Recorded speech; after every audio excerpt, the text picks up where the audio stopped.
औज़ुबिल्लाहि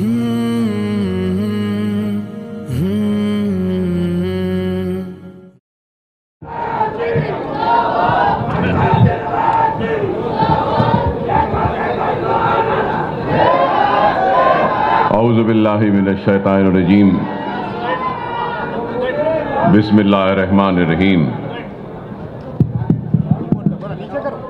सैनशीन पर तशरीफ़ फरमा सदर कुल हिंद मजलिस इत्तेहाद अल मुस्लिमीन अलहाज असदुद्दीन ओवैसी साहब, बैरिस्टर,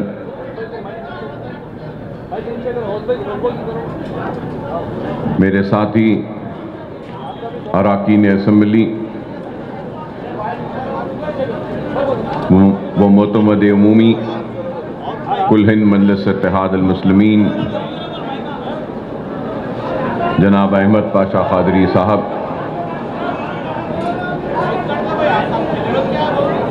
मजलिस इत्तेहाद अल मुस्लिमीन के सुदूर व मोतमदीन सरगर्म कारकुनान मजलिस इत्तेहाद अल मुस्लिमीन,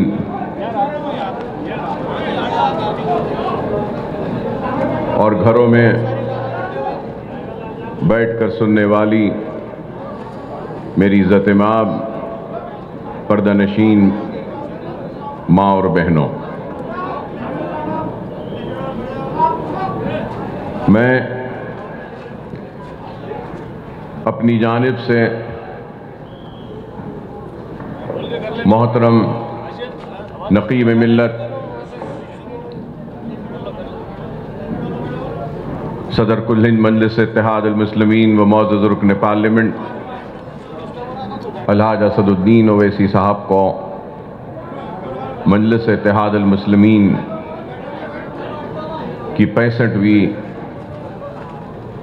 यौम तासीस और अहिया मजलिस के 65वीं तक़रीब पर मुबारकबाद पेश करता हूँ और आप तमाम को भी अपने दिल की गहराइयों से मुबारकबाद पेश करता हूँ। आज आप और हम मजलिस इत्तेहाद अल मुस्लिमीन की 65वीं सालगिरह मनाने के लिए यहाँ पर जमा हुए हैं और आज हमको इस बात पर भी गौर करना होगा कि अगर ये मजलिस इत्तेहाद अल मुस्लिमीन की 65वीं अहिया की 65 साल मुकम्मिल हुए या 65वीं साल में हम हैं आज, तो दूसरी तरफ मुल्क को आज़ाद होकर भी 75 साल हो चुके। अगर यहाँ पे 65 साल तो मुल्क की आज़ादी के 75 साल, और मजलिस इत्तेहाद अल मुस्लिमीन के इस लंबे तवील सफ़र में हमने कई उतार और चढ़ाव को देखा, कई मुसीबतों का सामना किया, कई मसाइब को झेले, और कोई भी कामयाबी ऐसे ही नहीं मिलती। और मैं ये बताना ज़रूर चाहूँगा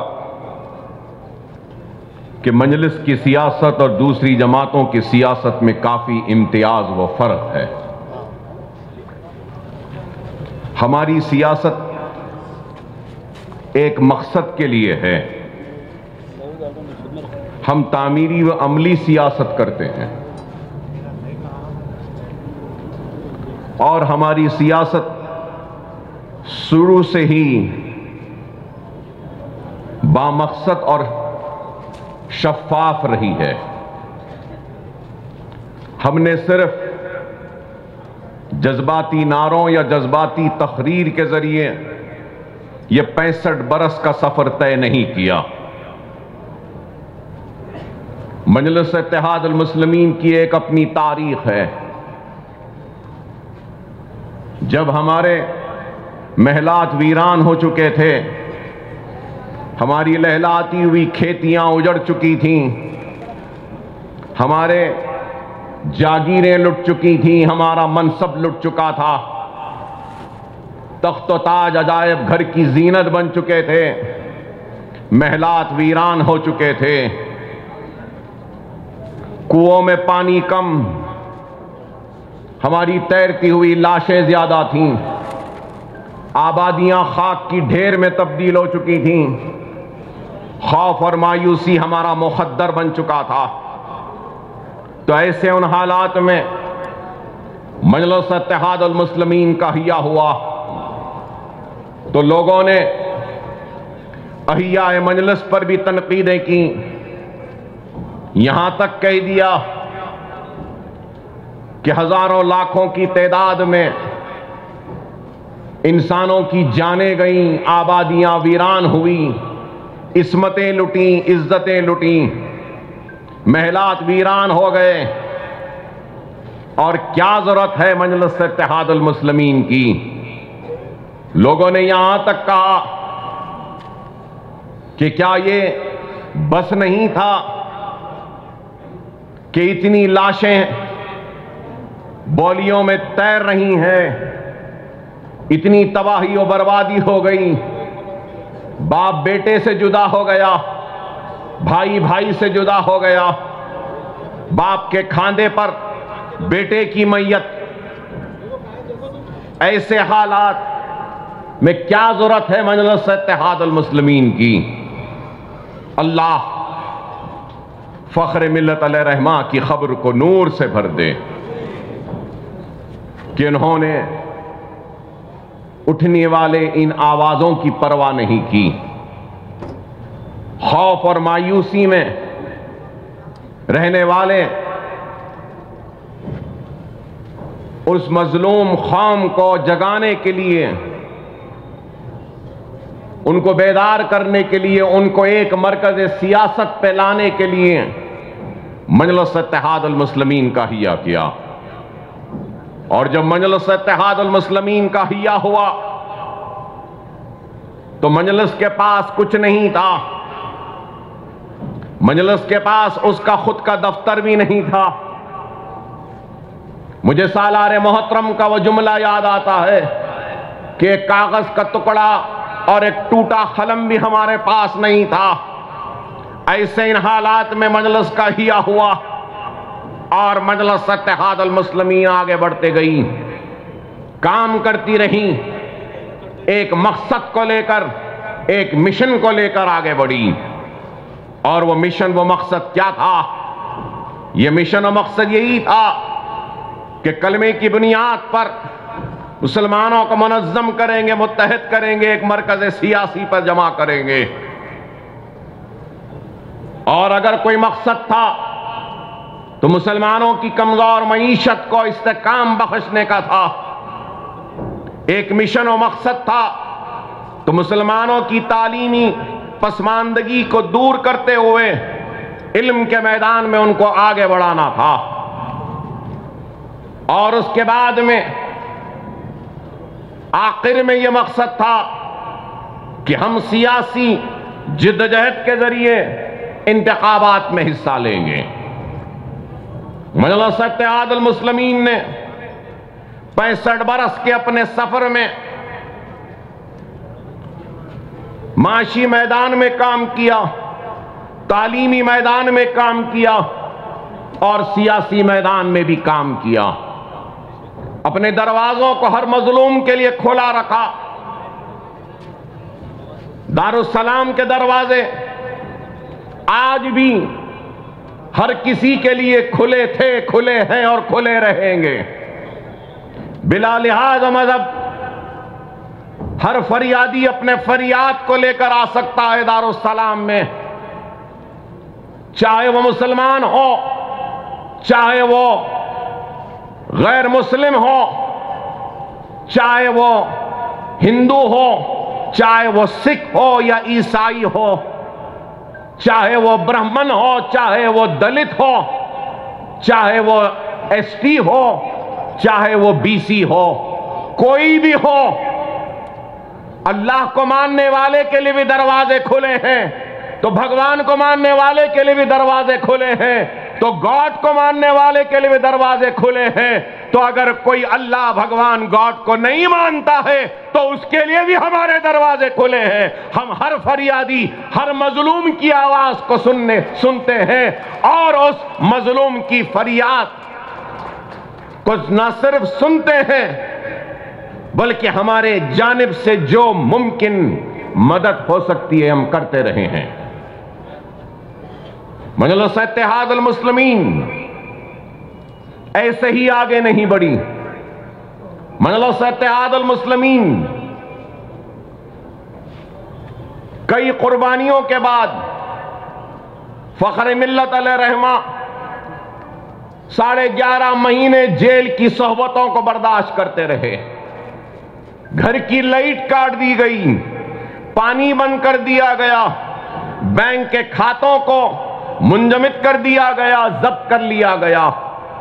ऐसे इन हालात में हमने जिद्दोजहद की और आगे बढ़ते गए और आज मजलिस इत्तेहाद अल मुस्लिमीन सिर्फ हैदराबाद तक महदूद नहीं, सिर्फ आपकी पहचान बनकर नहीं रही, बल्कि मैं कहूंगा कि हिंदुस्तान के मजलूम मुसलमानों की पहचान और उनकी उम्मीद बनकर आज सामने आ रही है और हक तलब कर रही है। मजलिस के पास कुछ नहीं था। जिस वक्त मजलिस के सियासी सफर का आगाज हुआ था तो पहली कॉन्फ्रेंस हुई थी और उस पहली कॉन्फ्रेंस में मोतमद उमवी जनाब ख्वाजा निजामुद्दीन साहब ने, जो साबिका रुकने असेंबली थे, उन्होंने सालाना रिपोर्ट पेश की थी और कहा था कि जमात को एक साल में 7,015 रुपये की आमदनी हुई। 7,015 रुपये की आमदनी और 7,165 रुपया का रकम खर्च किया गया। 7,165 रुपया खर्च हुआ और यह भी बताया कि जमात को 1,156 रुपये का खर्च है। जमात पर 1,156 रुपये का खर्च है। तो अंदाजा लगाओ, वो लोग जो पूछते हैं कि मजलिस ने क्या किया, 65 बरस के इस सफर के आगाज के वक्त 1,156 का खर्च था, तो जुमला आमदनी 7,015 रुपये थे और खर्च 7,165 रुपये का था। और आज मजलिस इत्तेहाद अल मुस्लिमीन के असासे हजारों करोड़ में हैं। ये इमारतें, इन इमारतों की बुलंदी चीख कर चिल्ला कर बयान कर रही है कि कितनी दियानत, कितनी ईमानदारी और इखलास के साथ 65 बरस के सफर को मजलिस ने तय किया और इन वीरान मैदान को आबाद किया तालीमी दर्जगाहों के जरिए। एक तरफ इंजीनियरिंग कॉलेज है तो इस तरफ MBA MCA कॉलेज है, तो उसके बाजू में कॉलेज ऑफ फार्मेसी है, तो इसके इधर बगल में कॉलेज ऑफ आर्किटेक्चर है, M.Pharm है, ME है, MBA है, MCA है, B.Pharm है, फार्मा D है, आर्किटेक्चर है। अरे ये दारुस्सलाम कब हासिल हुआ, कैसे हासिल हुआ? अरे आज जिस मुकाम से हम आपसे मुखातिब हैं, ये वही मुकाम है जब दारुस्सलाम को हासिल किया 70 के दहे में, तो उस वक्त इसी मुकाम पर जानमाज बिछाकर सालारे मिल्लत ने नमाज अदा की थी, अल्लाह का शुक्र अदा किया, आज दारुस्सलाम को हासिल किया। दारुस्सलाम भी नहीं था, दारुस्सलाम को हासिल किया। दारुस्सलाम की कानूनी जिद्दोजहद की भी एक तारीख है। दारुस्सलाम यूं ही नहीं मिला, कई बरस की कानूनी जिद्दोजहद और लड़ाई के बाद दारुस्सलाम मिला। अब मैं उस तफसील में जाना नहीं चाहता, लोगों के दिलों को तकलीफ होगी, लेकिन हकीकत है कि दारुस्सलाम के दावे में सिर्फ अब्दुल वाहिद ओवैसी सदर कुल हिंद मजलिस इत्तेहादुल मुस्लिमीन ही नहीं थे, और भी कई दावेदार थे। अब मैं उनको, वो लोग नहीं रहे, उनके खानदान वालों को शर्मिंदा करना नहीं चाहता। कोई मजलिस इत्तेहादुल मुस्लिमीन ए या कुछ और बनाकर आए, तो कोई दूसरी तंजीम से आए, तो कोई अपनी जाती मिल्कियत कह के दावे पेश करे थे मजलिस के। उन तीनों लोगों के दावे मुस्तरद हुए और अब्दुल वाहिद ओवैसी सदर कुल हिंद मजलिस इत्तेहादुल मुस्लिमीन के दावे और कानूनी जिद्दोजहद को कामयाबी मिली और दारुस्सलाम हासिल हुआ। सिर्फ यही नहीं, मजलिस की तारीख है। लोग जो मजलिस पर इल्जाम लगाते हैं, तख्त व ताज के लुटने के बाद, महलात के वीरान होने के बाद, जागीर और मनसब के लुटने के बाद, सुबह का सूरज निकला, रक्शे और बंडियां ढकेलने पे मजबूर होने वाली उस कौम ने जब हैदराबाद की बल्दिया पर कब्जा किया, तो एक दलित को, एक पसमानदा तबके से ताल्लुक रखने वाले को हैदराबाद का मेयर बनाकर बताया कि हमारा तख्त गया, ताज गया, हम नहीं बैठे, हमारे दलित भाई को बिठाए। यह हमारी मजलिस की निशानी है। नहीं तो हम कह सकते थे कि हमारा तो सब कुछ लुटा, अब आज हमको मौका आया तो हम क्यों ना बैठे। लेकिन हमने एक दलित को, पसमानदा तबके से ताल्लुक रखने वाले आलमपल्ली पोचैया को मेयर बनाया। यह मजलिस की हिकमत थी, यह मजलिस काम करती गई। और जब सियासी इनकलाब आया, सियासी मौके आए, तो मजलिस इत्तेहादुल मुस्लिमीन ने दक्कन मेडिकल कॉलेज व इंजीनियरिंग कॉलेज के क़याम की इजाजत हासिल की। अरे आज देखते हैं, लोग देखते हैं, सियासी मौके आते हैं, इधर से उधर बड़े बड़े लीडर लुढ़कते हैं, एमएलएज लुढ़कते हैं, तो कुछ पैसा ले लेते हैं और अपनी वफादारियों को तब्दील कर देते हैं। लेकिन मजलिस ने उस वक्त पैसा नहीं लिया या दौलत की बात नहीं की। जब मौका आया तो मजलिस इत्तेहादुल मुस्लिमीन ने मेडिकल व इंजीनियरिंग कॉलेज हासिल किया। दस्तूर ने जो इख्तियार दिया मुसलमानों को अपने तालीम अक़लियतों को बशमूल मुसलमानों को अपने तालीमी इदारे कायम करने का, उसको चलाने का, उस दस्तूर के हुकूक को हासिल किया और उसके जरिए दक्कन मेडिकल कॉलेज व इंजीनियरिंग कॉलेज का क़याम अमल में लाया। मजलिस को जब दारुस्सलाम मिला तो सबसे पहले ओवैसी ITI सेंटर कायम हुआ। मिला सबसे पहले तो ये इधर इधर सीधे हाथ पे जो इमारत है इसका नाम नूर महल है। तो इस नूर महल में स्कूल का क़याम अमल में लाया था मजलिस इत्तेहाद अल मुस्लिमीन ने। मजलिस सिर्फ सियासत नहीं पुकारती, मजलिस ने काम किया, वहां स्कूल बनाया, वहां ITI सेंटर बनाया और उसके बाद में यहां पे मलगियां बनाई बाहर। उसके जरिए मजलिस का काम का आगाज हुआ। आज ओवैसी हॉस्पिटल खुद बता रहा है, उसकी बुलंद इमारत बता रही है कि हमारे इरादे कितने बुलंद थे, हमारा अज़्म कितना बुलंद था, हमारा मकसद कितना बुलंद था।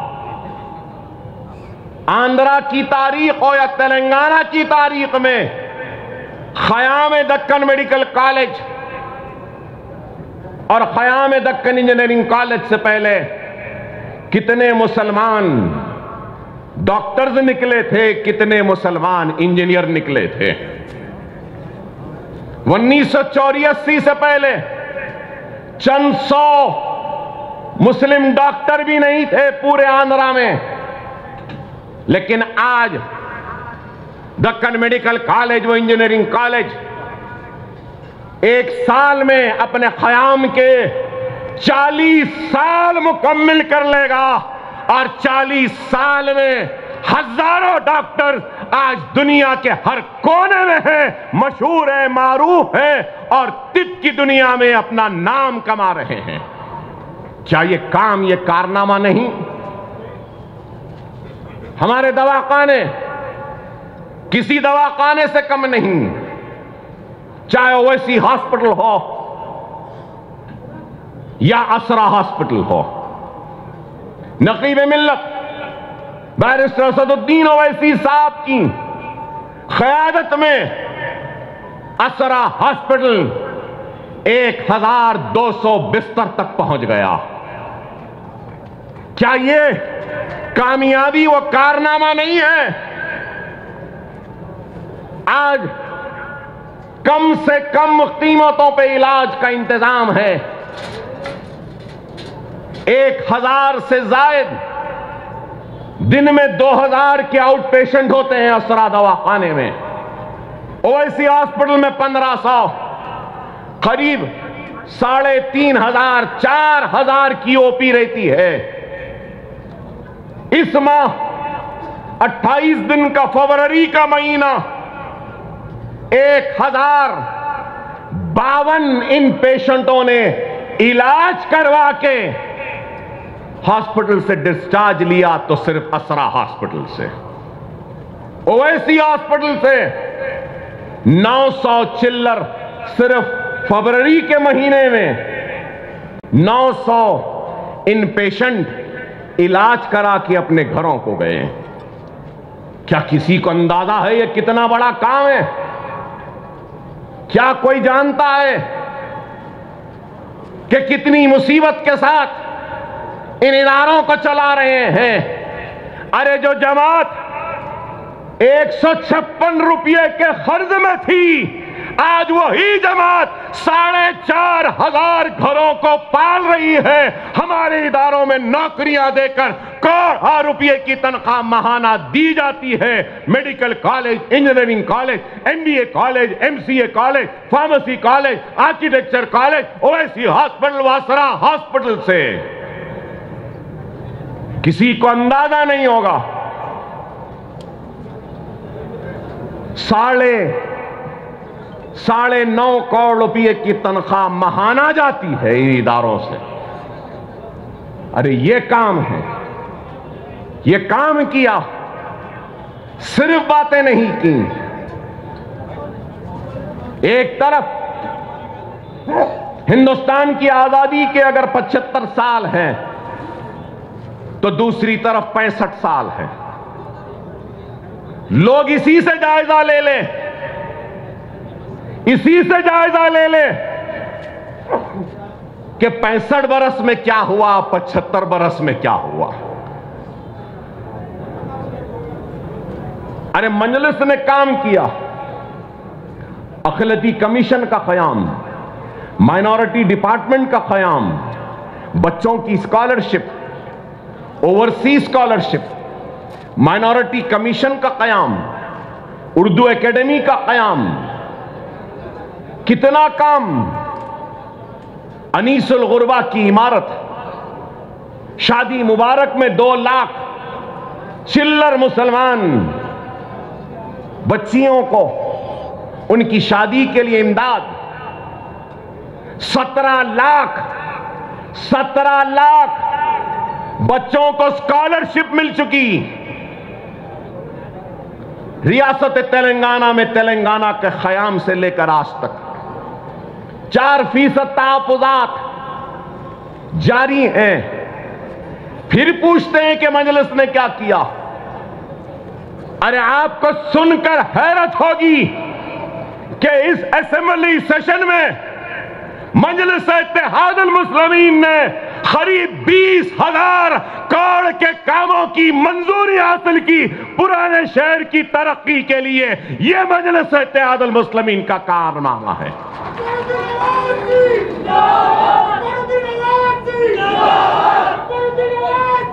बच्चा पढ़ना चाहता है तो हुकूमत स्कॉलरशिप देती है।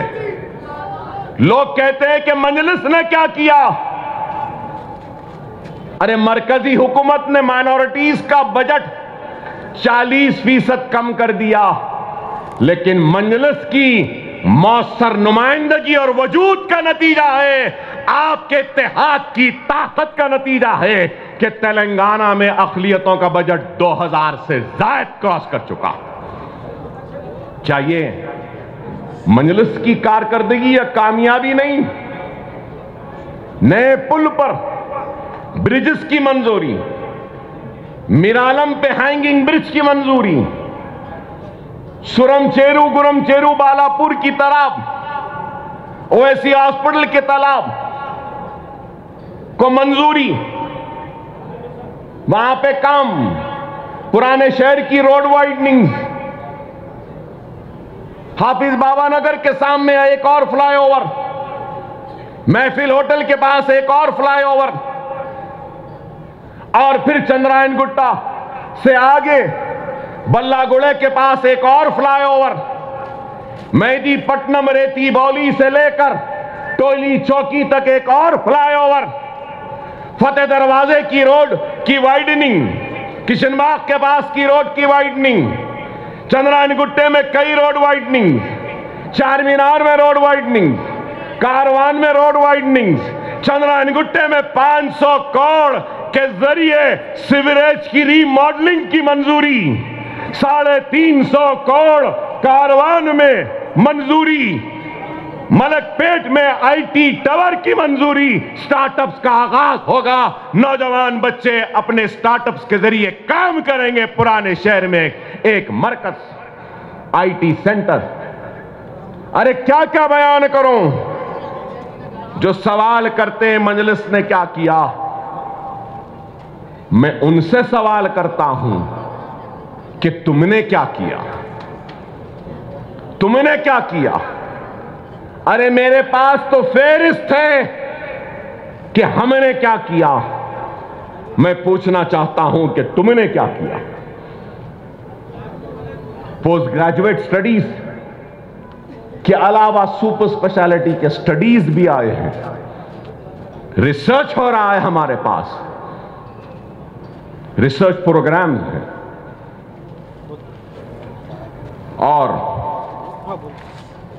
और अकबरुद्दीन ओवैसी अपनी जानिब से भी कुछ काम किया है कौम की तामीर के लिए।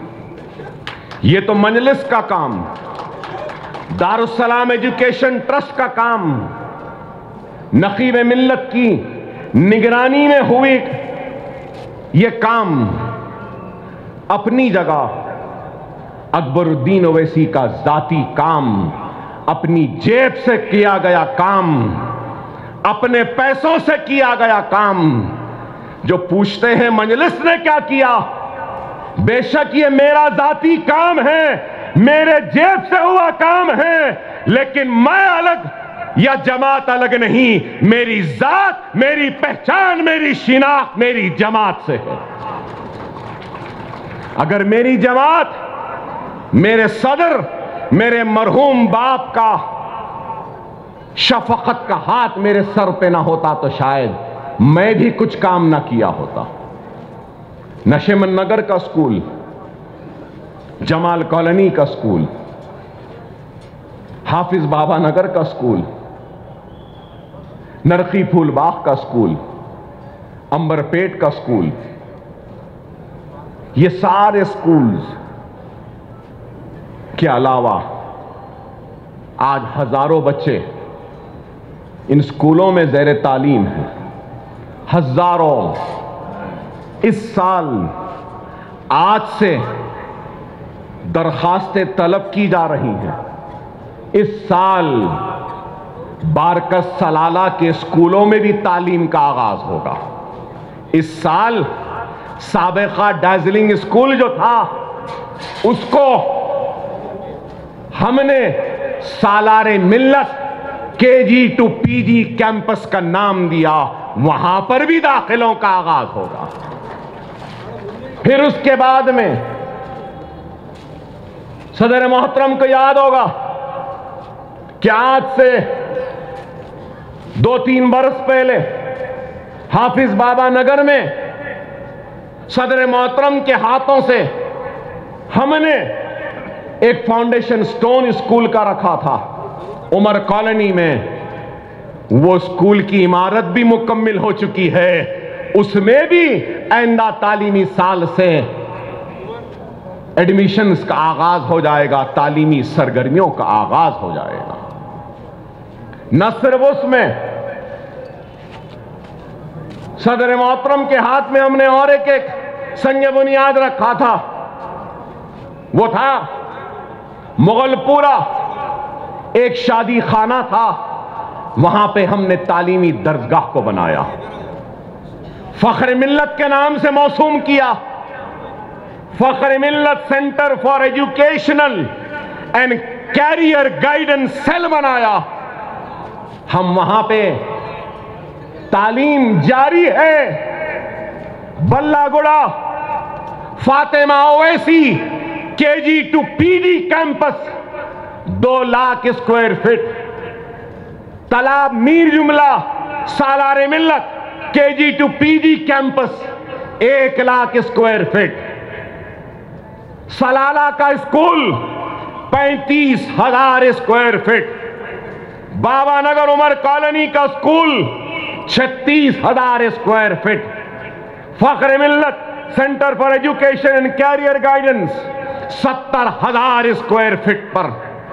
अरे आज जो पूछते हैं मजलिस ने क्या किया, दारुस्सलाम एजुकेशनल ट्रस्ट का सिर्फ मेडिकल कॉलेज का जितना रकबा है वो 14.5 लाख स्क्वायर फीट का है। दारुस्सलाम में जो है ये 4 लाख स्क्वायर फीट का है। और अकबरुद्दीन ओवैसी ने अपनी जात से जो बनाया है उसमें भी आज करीब 9.5 लाख स्क्वायर फीट की तामीर मुकम्मल हो चुकी है।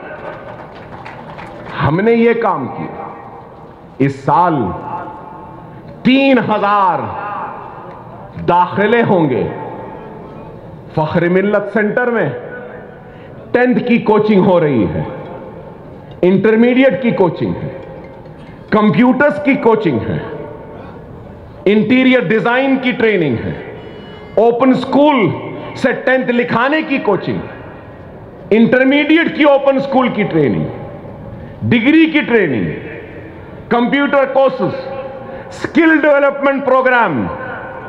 हमने एक इंटरनेशनल यूनिवर्सिटी किंग्स यूनिवर्सिटी के इश्तिराक के साथ हम स्किल डेवलपमेंट का प्रोग्राम कर रहे हैं। पुराने शहर के बच्चों को हम स्किल डेवलप करेंगे, रिकॉग्नाइज डिप्लोमा की डिग्री वो सर्टिफिकेट दे रहे हैं। यह हमारा काम है।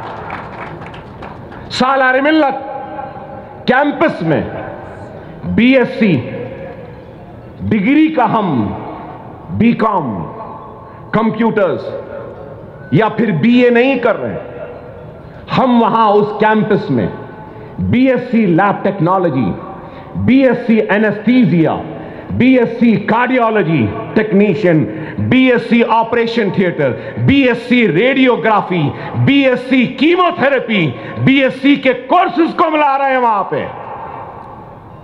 क्या काम है बताओ?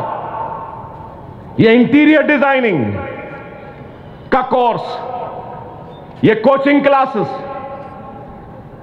इंजीनियरिंग कॉलेज के लेक्चरर्स से हम इस्तेफादा कर रहे हैं, मेडिकल कॉलेज के लेक्चरर्स से इस्तेफादा, अकाउंट्स बच्चों को सिखा रहे हैं तो एमबीए के जो हमारे लेक्चरर्स हैं उनसे इस्तेफादा, फिर हम फार्मास्यूटिकल्स की ट्रेनिंग भी दे रहे हैं।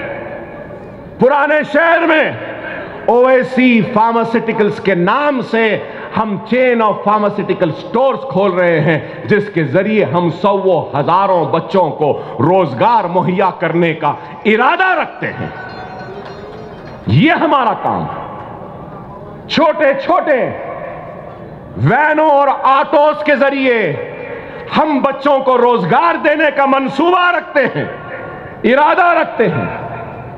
एक इलेक्ट्रॉनिक ऑटो ले रहे हैं, एक पायलट बेसिस पे हम प्रोग्राम करने जा रहे हैं, जहां पे हम हैदराबादी हलीम, हैदराबादी बिरयानी, हैदराबादी लुकमी, हैदराबादी कबाब, हैदराबादी मिर्ची का सालन, हैदराबादी बैगन का सालन, ये पूरे ऐसे छोटे छोटे स्टॉल्स में हमारे बेरोजगार बच्चों को हम ओएसी हॉस्पिटल के किचन में बना कर देंगे, उनको रोजगार पे लगाएंगे, उनको कमाने का जरिया बनाएंगे। यह हमारा काम है, यह हमारा मंसूबा है, यह हमारा इरादा है। मैं पूछना चाहता हूं हम पे तनकीद करने वालों, क्या तुमने कुछ किया? इतने स्कूलों में आपको सुन के हैरत होगी, 650 टीचर्स आज हैं, 650 टीचर्स हैं। अरे आप बताओ, 4,500 मुलाजिमीन सिर्फ मेडिकल कॉलेज दवाखानों में हैं, इंजीनियरिंग कॉलेज में। अरे आज हम काम कर रहे हैं। एक ब्लैक बोर्ड कितने में आता है? एक बेंच जिस पे 3 बच्चे बैठते हैं कितने में बनता है मालूम? अरे सिर्फ ये नए स्कूलों में जो हम आगाज कर रहे हैं उसका फर्नीचर बनाने के लिए 1,68,00,000 रुपया सिर्फ बेंचेज और बोर्ड्स के लिए खर्चा हुआ। किसी को अंदाजा है?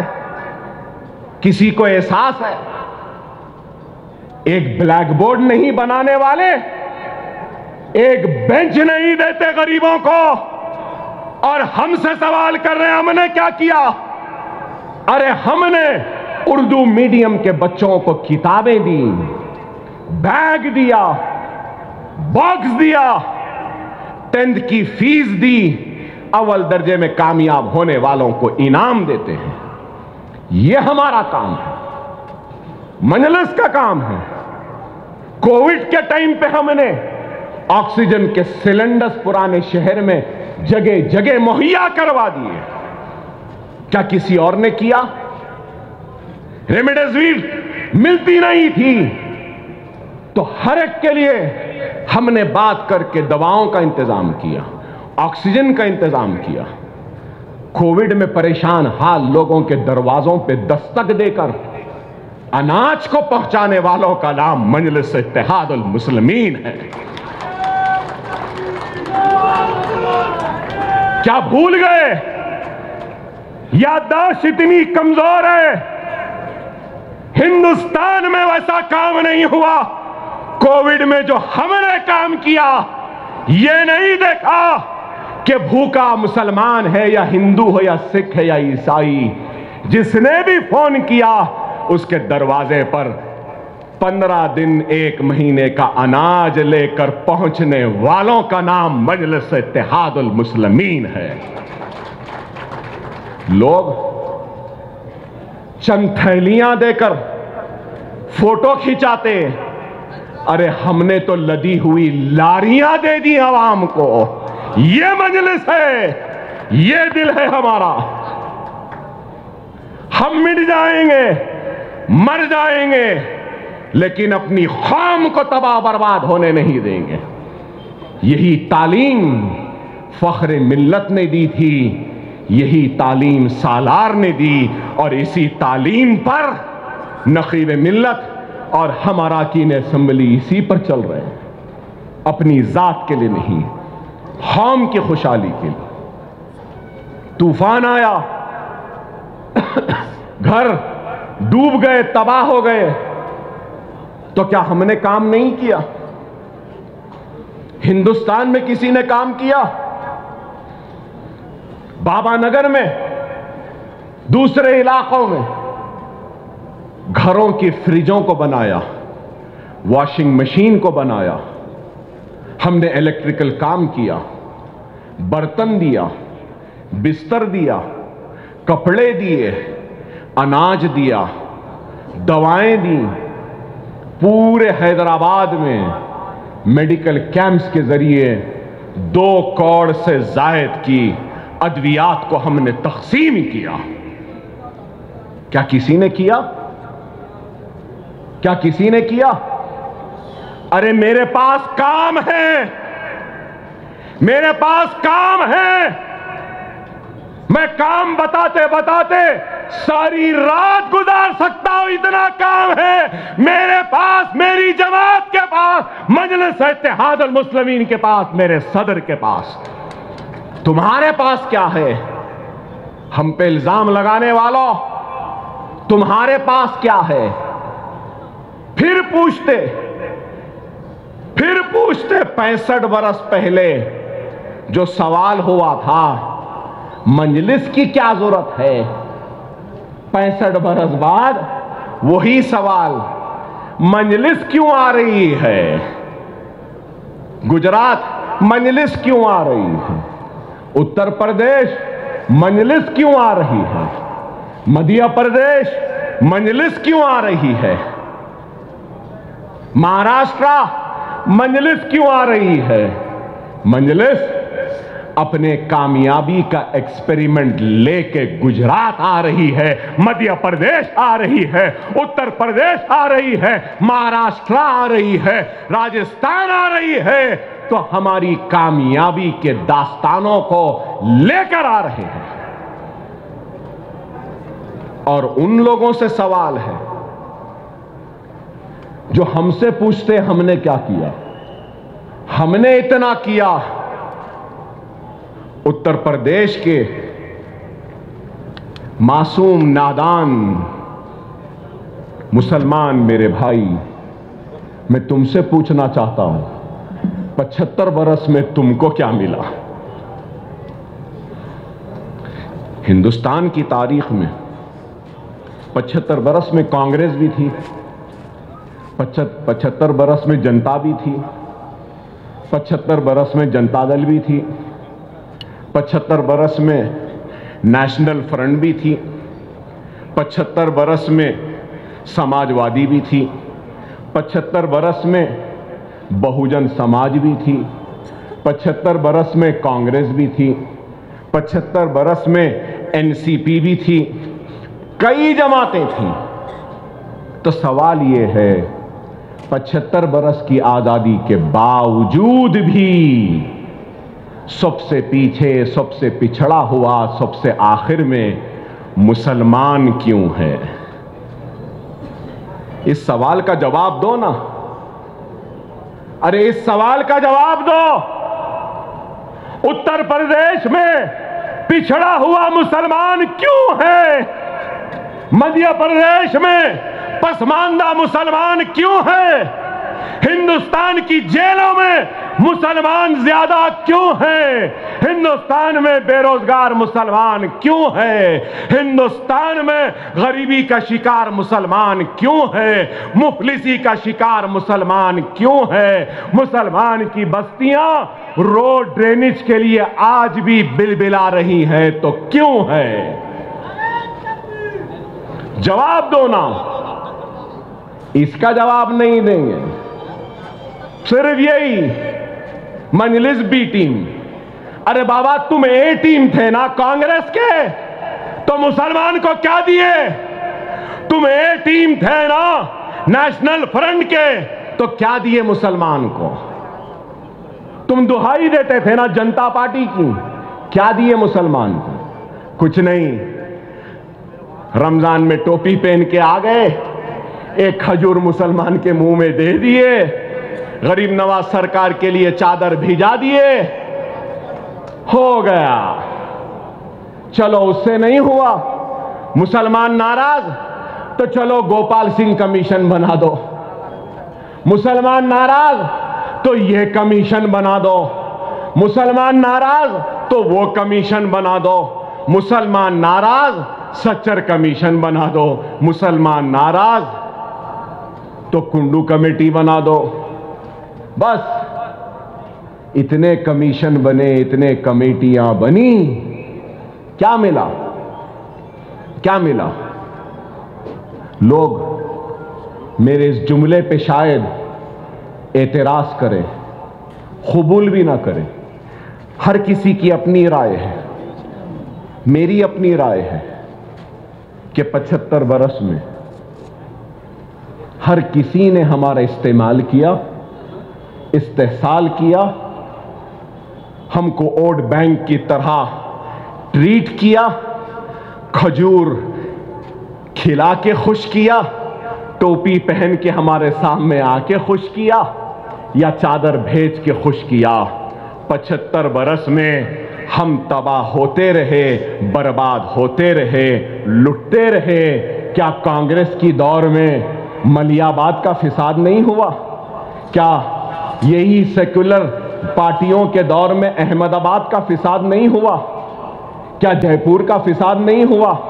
क्या हाशिमपुरा का नहीं हुआ? क्या मध्य प्रदेश के रोड किला का नहीं हुआ? क्या राजस्थान का फिसाद नहीं हुआ? अरे 50,000 फिसादात के जरिए हम जब भी लुटते रहे, कटते रहे। अभी भी गौ रक्षकों के नाम पे आज भी हम लुट रहे हैं और कट रहे हैं, जल रहे हैं। जब सेक्युलरिज्म के नाम पे काटा गया, आज हिंदुत्व के नाम पे काटा जा रहा है। जब सेक्युलरिज्म के नाम पे जलाया गया, तो आज हिंदू राष्ट्र के नाम पे जलाया जा रहा है। जलते तो जब भी थे, आज भी है। कट तो जब भी रहे थे, आज भी कट रहे हैं। तबाह जब भी हो रहे थे, आज भी हो रहे हैं। यह अलग बहस है कि पहले कम था या अब कम है, पहले ज्यादा था या अब ज्यादा है। वो मैं छोड़ता हूं साहिब समझ लोगों की सोच पे। क्या सेक्युलरिज्म की बात करने वालों का क्या ये अखलाकी, आईनी, दस्तूरी जिम्मेदारी नहीं थी कि उनके घरों की हिफाजत करें, उनके सुहागों की हिफाजत करें, उनकी आबादियों की हिफाजत करें, उनको तरक्की का हिस्सा बनाएं, उनको रोजी दें, उनको रोटी दें, उनको खुशहाली दें। अगर मुसलमान खुशहाल होता, कामयाब होता, तरक्की याफ्ता होता, इस मुल्क की तरक्की का हिस्सेदार होता, तो मजलिस उत्तर प्रदेश क्यों जाती, राजस्थान क्यों जाती, महाराष्ट्र क्यों जाती? अरे तुमने मुसलमानों को हक नहीं दिया, इसलिए हम जा रहे हैं इस तरीके से हक लेने के लिए।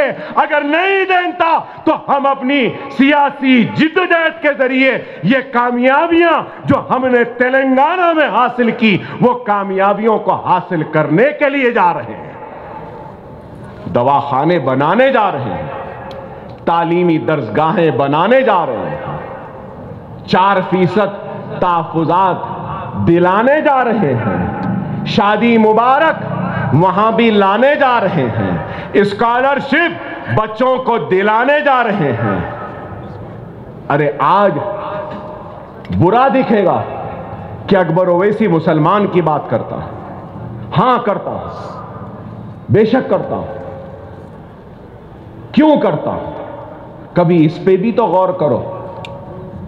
अरे मैंने दस्तूर पे हल्फ लिया है, दस्तूर हिंद पे हल्फ लिया हूं, ओत लिया हूं। पब्लिक रिप्रेजेंटेटिव के हैसियत से मेरी जिम्मेदारी है, जो पीछे हैं, जो कमजोर हैं, उसका हाथ पकड़ूं और उसको सामने लाऊं। बेशक हिंदुस्तान में गुर्बत का शिकार हिंदू भी है, परेशानी का शिकार सिख भी है, मुसीबत का शिकार ईसाई भी है, लेकिन गुर्बत सबसे ज्यादा मुसलमान में है, तालीम सबसे कम मुसलमान में है, गैर महफूज मुसलमान है। इसलिए मैं उस कमजोर का हाथ पकड़ के सामने ला रहा हूं। जब ये मुसलमान कमजोर आगे आ जाएगा और अगर कोई ब्राह्मण अगर पीछे है तो अल्लाह की कसम अकबरुद्दीन ओवैसी उस ब्राह्मण का हाथ पकड़कर भी उसको सामने लाने की कोशिश करेगा। यह है हमारी सियासत। मगर ये क्या बोलते हैं, अरे मुसलमान मुसलमान मुसलमान। अरे सो कॉल्ड सेक्युलर पार्टियां अगर मुसलमान का काम करते तो मैं मुसलमान मुसलमान नहीं चीखता था। तुम नाकाम हुए, मुझे आना पड़ा। तुमने न सिर्फ मुसलमानों के साथ नाइंसाफी की, तुमने दलितों के साथ नाइंसाफी की, तुमने पसमानदा तबकात के साथ नाइंसाफी। क्या इस असेंबली में अकबरुद्दीन ओवैसी ने अफजलगंज की मस्जिद, बाग़याम की मस्जिद, मक्का मस्जिद, अनीसुल गुरबा के साथ साथ क्या लाल दरवाजे की मंदिर का जिक्र नहीं किया? यह सेकुलरिज्म नहीं दिखता इनको, नहीं दिखता। शिवरात्रि के लिए तातील किसने मांगी? अचलिकास को इमदाद देने की बात किसने की? अइम्मा और मौज़नों को तनख्वाह यहां मिल रही है, किसने हासिल किया? हमने हासिल किया। अरे सिर्फ इल्जाम, मजलिस क्या करी, मजलिस बी टीम, मजलिस ऐसा। अरे ये सो कॉल्ड सेक्युलर ताकतें हमको तहफ़्फ़ुज़ देने में नाकाम हुए, हमको रोजी देने में नाकाम हुए, हमको रोटी देने में नाकाम हुए, हमारे बस्तियों को बचाने में नाकाम हुए, हमारे बच्चों को नौकरियां देने में नाकाम हुए, हमारी मां और बहनों की इज्जतों इस्मतों को बचाने में नाकाम हुए, और उसके साथ ही साथ हिंदुत्व की ताकतों को उभरने से, उठने से रोकने में भी नाकाम हुए। क्या नहीं हुए? अगर ये दियानतदारी, ईमानदारी के साथ अगर काम करते तो मुल्क में जो हालात है क्या यह होते? जो आज जो मुल्क को बांट रहे हैं मजहब के नाम पे, क्या वो अनासिर इतने कामयाब होते? क्या ताकतवर होते? अरे इनकी नाकामी है सही वक्त पे, सही वक्त पे अगर इन जालिमों को कानून के जरिए सजा दे दिए होते तो आज हिंदुस्तान को यह दिन देखना ना पड़ता। क्या मेरी बात गलत है? हम पे इल्जाम लगाने वालों, इसका जवाब तुम्हारे पास। अरे तुम एहसान जाफरी को इंसाफ देने में भी नाकाम हुए तो तुम उस एहसान जाफरी के खातिलों को आगे बढ़ने से रोकने में भी नाकाम हुए। हमको तो तुमने कुछ नहीं दिया, इस मुल्क को क्या दिया? महंगाई, बेरोजगारी क्या है? गैस और महंगी हो चुकी, पेट्रोल और महंगा, डॉलर और बढ़ रहा है, सरहदें गैर महफूज है, लेकिन इलेक्शन से पहले बनने वाला चौकीदार अपनी चौकीदारी की टोपी सीटी निकाल के गद्दी पे बैठा है, देख ही नहीं रहा है। अरे बाबा, अपने आप को चौकीदार बोले थे ना, अरे चौकीदारी तो सही कर लो, सरहदों की हिफाजत कर लो, या नहीं तो हमसे कह दो हम मुसलमान चले जाएंगे, अपने हिंदुस्तान की सरहदों की हिफाजत के लिए अपने सीनों को पेश कर देंगे, अपने आप को चौकीदार नहीं कहेंगे, हम अपने आप को इस मुल्क के शहरी व बाशिंदे कहेंगे और जाएंगे आगे। क्या है बताइए? कभी चाय वाले बन जाते हैं, कभी चौकीदार बन जाते हैं, कभी फकीर बन जाते हैं। अरे भाई, हमको ना चाय चाहिए, ना चाय वाला चाहिए, ना चौकीदार की सीटी चाहिए, ना चौकीदार की टोपी चाहिए।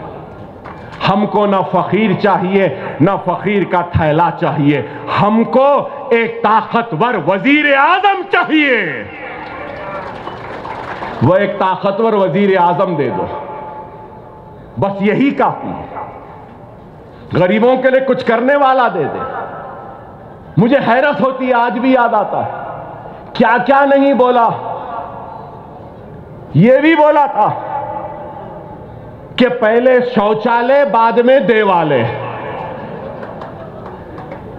ऐ हिंदुत्वा के ताकतवर पहलवानों, गांव रक्षकों, तुम्हारे घर के शौचालय बना दिया चौकीदार या नहीं बनाया? मेरा सवाल है। बन गए? ना ही शौचालय बने, ना ही कुछ बना, सिर्फ बातें। कोई बेघर नहीं रहेगा 2022 तक। मिल गए? 15 लाख आ जाएंगे, आ गए।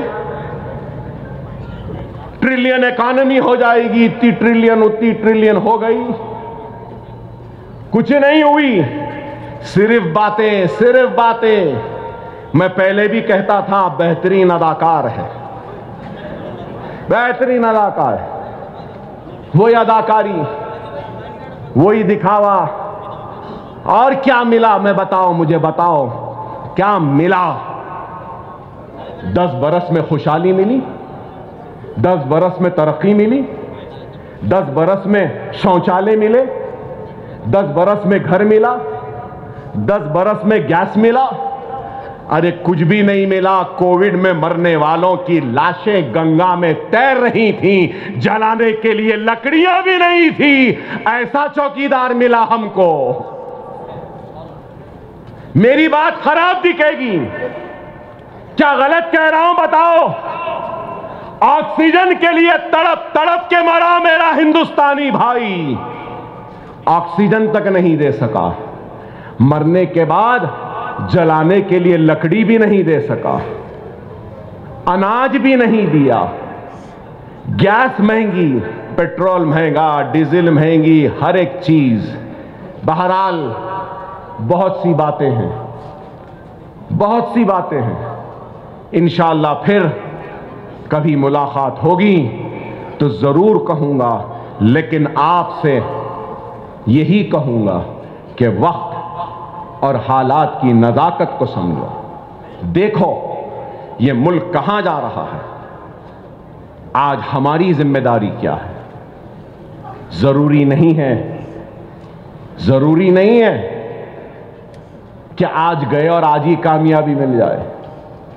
फख्र मिल्लत ने काम शुरू किया था, सालार ने जारी रखा, और आज हम नखीब मिल्लत की क़यादत में, सदारत में, वो बीज जो फख्र मिल्लत ने बोया था, उस बीज को फलदार दरख्त बनाया तो सालार ने, और आज हम उसके फल खा रहे हैं। आज नखीब मिल्लत जो बीज बो रहे हैं, नखीब मिल्लत जिंदा नहीं रहेंगे, हम जिंदा नहीं रहेंगे, लेकिन हमारी आने वाली नस्ल उस बीज के उभरे हुए उस फलदार दरख्त के फल जरूर खाएंगे। हम जिंदा नहीं रहे तो कोई बात नहीं, काम तो करना है ना, किसी ना किसी को तो करना है ना।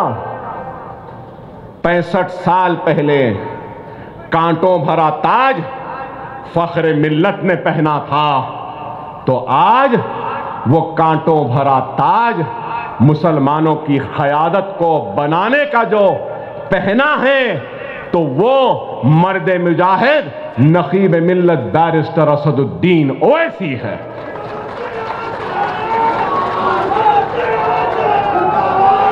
बहुत बोल रहे हैं बोलने वाले, बहुत बोल रहे हैं। बोलो, तुम जितना बोलते बोलो, हमको परवाह नहीं। हमारी जूती की नोक पे है तुम्हारी पुकार, इस वास्ते कि हमारे पास काम है, हम काम कर रहे हैं। हमको चोर बोले, हमको बेईमान बोले, हमको सौदेबाज बोले, हमको बी टीम बोल रहे हैं, कोई नई बात नहीं है। मगर याद रखो, दियानतदार, दियानतदार, ईमानदार बाप का बेटा है असदुद्दीन ओवैसी। इसकी ईमानदारी की गवाही मैं देता हूं, हम सब हैदराबाद देते हैं। हमारा सदर दियानतदार ईमानदार है। अगर कोई कीचड़ उछालेगा तो खबरदार, हमारी बर्दाश्त को तुम और इम्तिहान न लो, हमारी बर्दाश्त का इम्तिहान न लो। वो तो उनकी हिकमत है कि अकबर ओवैसी खामोश है, नहीं तो खुदा की कसम क्या कर सकता हूं ये दुनिया जानती है, और मजलिस क्या कर सकती है ये सब जानते हैं। यहां बैठे लोग क्या कर सकते हैं ये भी तुमको बता देंगे वक्त आने पर। खबरदार, खबरदार, हम ईमानदारी के साथ, दियानतदारी के साथ काम कर रहे हैं। हमारी मुसलसिल कामयाबी इस बात की गवाह है कि अल्लाह हमसे नाराज है। तुम्हारी मुसलसिल नाकामी इस बात की गवाही के है कि अल्लाह तुमसे राजी नहीं। तुम्हारी हसरत, तुम्हारी ख्वाहिश कभी पूरी नहीं होगी। अकबरुद्दीन ओवैसी रहे या ना रहे, असदुद्दीन ओवैसी रहे या ना रहे, स्टेज पे बैठे वाले रहे या ना रहे, ये दारुस्सलाम रोज़े क़यामत तक आबाद रहेगा। मजलिस रोज़े क़यामत तक कामयाब होती रहेगी, कामरानियां उसके कदमों को चूमती रहेंगी। हम रुकने वाले नहीं हैं। अगर कोई समझ रहा है कि इल्जाम लगाने से रुक जाएंगे, नहीं, नहीं रुकने वाले। अगर ये रुकेंगे तो ये चालू हो जाएगा, अगर मैं रुका हूं तो ये चालू हो जाएंगे। बोलते ना वो एक्स्ट्रा चार्ज, हां वो चार्ज अभी है बाकी। जब हुक्म होगा तो फिर ये सिपाही भी निकल पड़ेगा, और जब निकल पड़ेगा तो क्या होगा ये सब जानते हैं। हम सही वक्त पे सही फैसला करने वालों में से हैं। हम अपनी पसंद के मुकाम पे अपनी पसंद के वक्त पे लड़ते हैं। हम तुम्हारी पसंद के मुकाम पे या तुम्हारे वक्त पे नहीं लड़ेंगे। हम हैं तैयार, लश्कर तैयार है, फौज तैयार है, सिर्फ सिपह सालार के हुक्म के इंतजार में है। इंशाअल्लाह मजलिस इत्तेहादुल मुस्लिमीन यूपी फतेह करेगी, गुजरात फतेह करेगी, मध्य प्रदेश फतेह करेगी, राजस्थान फतेह करेगी। आज नहीं करी तो कल करेगी। मजलिस आगे बढ़ रही है, बढ़ते रहेगी। नकीब मिल्लत आप आगे बढ़िए, हम आपके साथ हैं, हमारी दुआएं आपके साथ हैं, हमारी हिम्मत आपके साथ है, हमारा जज्बा आपके साथ है। वाखिरु दावाना अल्हम्दुलिल्लाहि रब्बिल आलमीन।